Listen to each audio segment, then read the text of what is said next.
Assalamualaikum warahmatullahi wabarakatuh. Ketemu lagi nih, semangat pagi dan selalu semangat ya buat rekan-rekan semua. Kali ini kita masih dalam pembahasan tentang beasiswa Kaltim, tuntas dan stimulan. Edisi ini adalah edisi persiapan untuk pendaftaran beasiswa Kaltim, tuntas dan stimulan mahasiswa. Ini ya. Kemarin kita bahas siswa, sekarang mahasiswa. Saat pendaftaran ini yang harus kita perhatikan untuk mahasiswa adalah kiatnya ya, kiat suksesnya. Poin pertama, kita perhatikan pengumumannya terlebih dahulu. Ini dia pengumumannya. Kita perhatikan mahasiswa untuk mendaftar dimulai dari tanggal 20 Maret sampai dengan 30 April tahun 2024. Nah, dicatat tanggalnya ya. Jadi 20 Maret sampai dengan 30 April 2024. Ini tanggal krusialnya bagi pendaftar beasiswa Kaltim tuntas dan stimulan khusus mahasiswa. Oke. Sekarang kita coba lagi, kita masuk ke tahapan yang utama yaitu syarat dan ketentuan. Ini kuncinya di sini nih, syarat dan ketentuan. Kita masuk ke syarat ketentuan. Nah, ini dia. Ini kita sampaikan yang bagian paling utama ya, poin utamanya. Ini dia.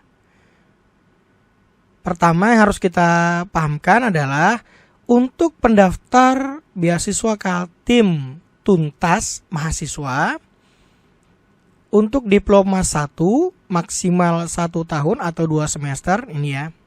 Ini untuk jangka waktu pemberian beasiswa. Diploma 2 maksimal 2 tahun atau semester 4. Diploma 3 maksimal 3 tahun atau semester 6. Diploma 4 maksimal 4 tahun atau semester 8. Strata 1. Ini dia ya, maksimal 4 tahun atau semester 8. Strata 2 maksimal 2 tahun atau semester 4. Nah ini. Jadi bagi rekan-rekan mahasiswa yang nanti misalnya saat daftar kemudian ditetapkan sebagai calon penerima dan penerima lanjut jadi penerima gitu ya, maka pembiayaannya seperti ini. Beda dengan stimulan. Stimulan hanya diberikan 1 kali dalam 1 periode pendaftaran dalam 1 tahunnya ini. Sedangkan tuntas hanya cukup sekali daftar. Tahun depan, misalnya tahun ini dapat, tahun depan tidak perlu lagi mendaftar karena sudah dibayarkan penuh. Sedangkan stimulan, jika tahun ini mendapat beasiswa, tahun depan maka silakan daftar lagi untuk program beasiswa tahun berikutnya. Itu perbedaannya yang paling penting yang harus kita pahami. Iya. Kita masuk kepada jenis beasiswanya yang ada ya, yaitu umum, khusus, dan kerjasama. Ini yang kategorinya tuntas, ini jenis tuntas ya. Kita mulai dari yang akademik, kemudian nanti non-akademik. Sedangkan yang khusus itu ada beberapa item ini dari jenis kategorinya miskin, anak berkebutuhan khusus, berasal dari daerah terdepan, terluar, dan tertinggal atau 3T ya. Anak garis miring cucu veteran, anak garis miring cucu veteran, sampai cucu saja batasnya ya. Kemudian ini anak korban kekerasan dalam rumah tangga, KDRT, penghafal kitab suci Al-Quran, hafidh-hafizah, dan juga berdasarkan pertimbangan atau kejadian khusus. Ini kita berikan nanti contoh yang kerjasama seperti apa, nanti kita berikan yang contohnya. Kita lanjut dulu ya, yang paling penting saja. Ini tambahannya yang sering bertanya nih mahasiswa. Bagi program alih jenjang, ini ya, pindah program studi atau pindah perguruan tinggi, hanya diberikan kesempatan untuk mendaftar pada beasiswa stimulan, bukan tuntas ya. Nanti ada jenisnya itu. Kita mulai lagi pemahaman tentang alurnya nanti. Ini kita buat syarat-syaratnya ya, syarat umum, alurnya, dan itu nanti ada di aplikasi, itu sudah nanti bisa disiapkan semua. Karena surat keterangan dan lain sebagainya itu nanti template-nya ada di aplikasi secara langsung. Jadi saat ini tidak perlu membuat surat keterangan dulu karena template-nya masih dipersiapkan, dan template-nya menggunakan template yang nanti memang kalau surat keterangannya dari kampus dibuat, upayakan mengikuti atau mendekati dari template yang sudah ada dengan variabel-variabel yang sudah ada. Ini dia yang harus dipahami lagi. Mahasiswa yang nanti rekan-rekan mahasiswa ya yang nanti mendaftar di beasiswa Kaltim tuntas, Memiliki indeks prestasi kumulatif IPK minimal 3, ini ya 3. Ini khusus ini. Sedangkan khusus beasiswa prestasi akademik maka minimal 3,25. Itu dia kuncinya. Lalu yang harus kita pahamkan juga bagi mahasiswa baru, ini ya mahasiswa baru S2 atau S3 di semester 1 ini, yang diunggah adalah transkrip nilai akademik yang diperoleh pada jenjang sebelumnya. Nah, ini dia. Jadi untuk khusus S2 dan S3 yang baru semester ini ya, jadi silahkan yang diunggah adalah transkrip nilai akademik yang diperoleh pada jenjang sebelumnya. Ini dia. Sedangkan yang lainnya di semester sebelumnya saja. Kalau yang baru seperti itu. Lalu bagaimana dengan akreditasi prodi dan juga akreditasi kampusnya gitu ya.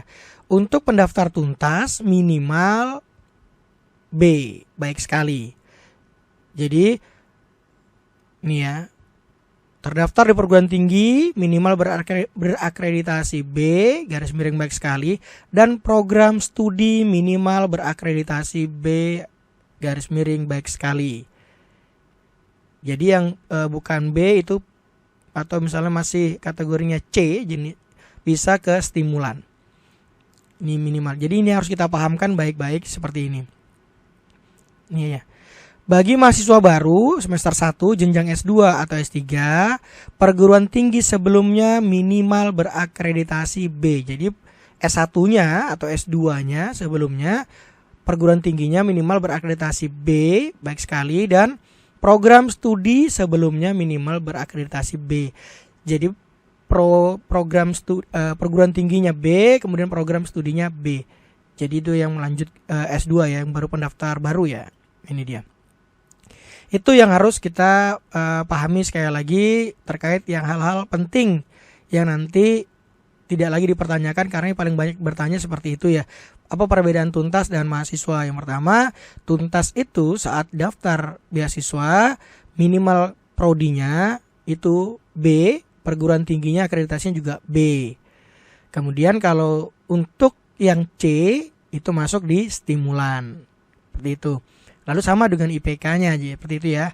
Untuk mendaftar di tuntas, dia IPK-nya ada batasannya minimal 3, sedangkan prestasi akademik 3,25 gitu ya.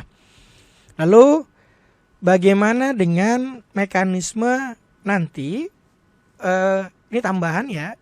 Bagi mahasiswa yang kemarin sudah daftar dan ditetapkan sebagai penerima beasiswa dengan jenis tuntas. Jadi beasiswa Kaltim tuntas dia, mahasiswa. Lalu bagaimana tata cara pencairan dananya? Ini kita coba cek beritanya dulu ya. Ini harus dipahami dulu. Jadi seperti ini. Kita perhatikan dulu tentang pengumuman yang ada. Baik, kita coba lihat pengumuman, informasi di pengumuman ya. Ini kita lihat. Oke, ini dia.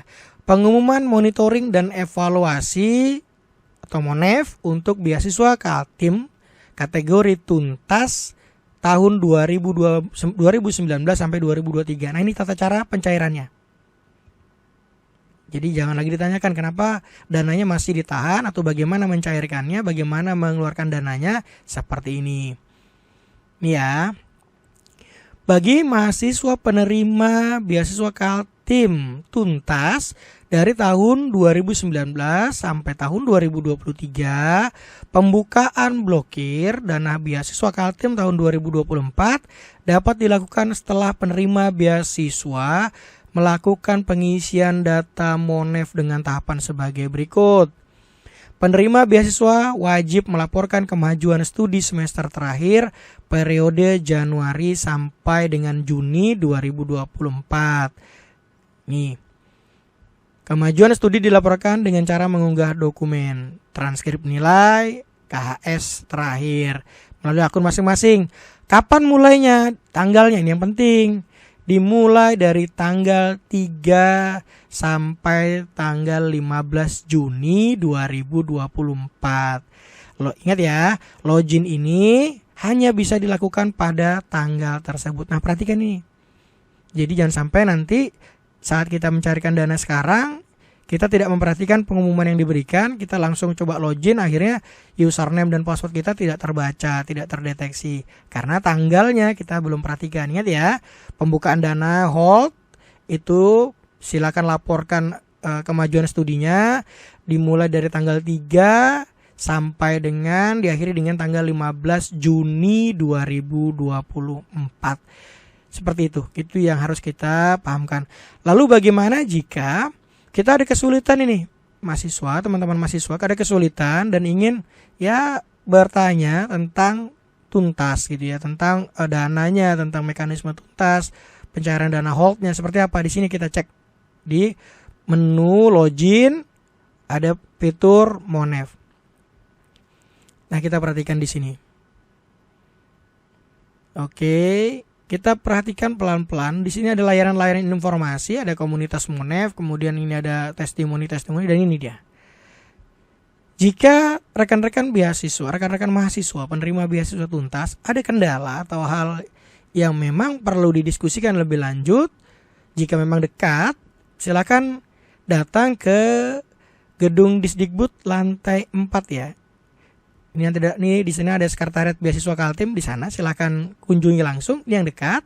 Jika agak jauh, silakan ada nomor hotline yang disiapkan. Ini hanya chat ya, jadi jangan ditelepon. Ini khusus chat only aja nih ya. Di sini layanannya. Jadi ini jika ada nomor handphone seperti ini layanan hotline kami, dan ini layanan hotline beasiswa Kaltim yang resmi. Jadi silakan nanti komunikasi ke sini. Oke, demikian ya yang bisa disampaikan sebagai tahapan awal. Jadi pesan kami saat mendaftar beasiswa Kaltim, tuntas maupun stimulan, mari kita mulai dengan melihat dulu alur pendaftaran beasiswa ini. Seperti ini ya, alur pendaftarannya diperhatikan dulu. Kemudian kita perhatikan dan kita baca terlebih dahulu juknis tuntas mahasiswa maupun juga juknis stimulan mahasiswa. Setelah kita paham, sudah kita siap semuanya, barulah kita mendaftar. Pendaftaran sekali lagi dimulai dari tanggal yang tertera di layar informasi pengumuman, yaitu tanggal 20 Maret sampai dengan 30 April tahun 2024. Oke, sukses selalu untuk semuanya. Selamat mempersiapkan diri dalam mendaftar. Siapkan segalanya, semoga sukses, semoga beasiswa Kaltim bisa menjadi jembatan rekan-rekan semua untuk menggapai mimpi, menggapai cita-cita ke depan. Kami cukupkan. Assalamualaikum warahmatullahi wabarakatuh.